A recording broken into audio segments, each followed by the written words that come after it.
പിക്ചറിൽ എൻ്റെ കണ്ണീരൊലിച്ച് ഇങ്ങനെ മൂക്കിക്കൂടി വന്നിരിക്കണം നിങ്ങൾക്ക് കാണാം.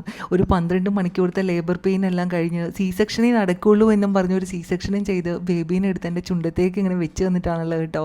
ആദ്യമായിട്ട് ഞങ്ങൾ രണ്ടുപേരും ടച്ച് ചെയ്യുന്ന ഒരു പിക്ചറാണ്. സെക്കൻഡ് ഡേയിലുള്ള പിക്ചറാണ് കേട്ടോ അടുത്തത്.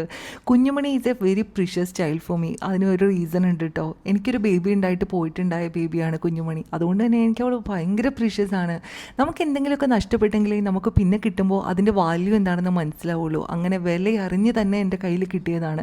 ഞാൻ ചോദിച്ച് മേടിച്ചതാണ്. എനിക്കൊരു പെൺകുഞ്ഞിനെ തരണേ എന്ന് ചോദിച്ച് കരഞ്ഞ് മേടിച്ചിട്ടുള്ളതാണ് ഞാൻ. അതുകൊണ്ട് തന്നെ ഇവളെനിക്ക് ഭയങ്കര പ്രീഷ്യസ് ആണ് കേട്ടോ.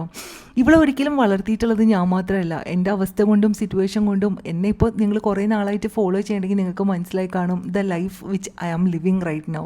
അപ്പോൾ അതിൽ ഒരുപാട് ആൾക്കാരുടെ സഹായമുണ്ട്. ഒരുപാട് ആൾക്കാർ ഉമ്മയായിട്ടുണ്ട്, ഒരുപാട് ആൾക്കാർ ഉപ്പയായിട്ടുണ്ട്, ഒരുപാട് ആൾക്കാർ സഹോദരങ്ങളായിട്ടുണ്ട് അവൾക്ക്. അപ്പോൾ എന്തായാലും ഒരുപാട് സന്തോഷമാണ് ഇങ്ങനെ ഈ 6ാമത്തെ ബർത്ത്ഡേയിൽ ഇങ്ങനെ കുഞ്ഞുമണി വന്ന് നിൽക്കുമ്പോൾ. പടച്ചോൻ പറഞ്ഞിട്ടുണ്ട് മക്കൾ നമ്മൾക്ക് പടച്ചോൻ തരുന്ന സൂക്ഷിപ്പ് മുതലുകളാണെന്ന്. പക്ഷേ എന്നാലും ആ സൂക്ഷിപ്പ് മുതൽ എൻ്റെ മരണം വരെ എനിക്ക് കാണാൻ പറ്റണേ എന്ന് ഞാൻ എപ്പോഴും പ്രാർത്ഥിക്കാറുണ്ട് കേട്ടോ.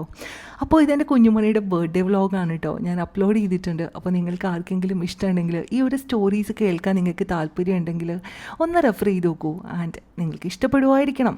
ഒരു പ്രിപ്പറേഷൻ വ്ളോഗും ഒരു ബർത്ത്ഡേ വ്ളോഗുമായിട്ട് ഞാൻ ചെയ്തിട്ടുണ്ട് കേട്ടോ. അപ്പോൾ എന്തായാലും ഒന്ന് കണ്ടു നോക്കൂ. അപ്പോൾ വീണ്ടും കാണാം. അതുവരേക്കും മാസലാമ, ടാറ്റാ, ബൈ.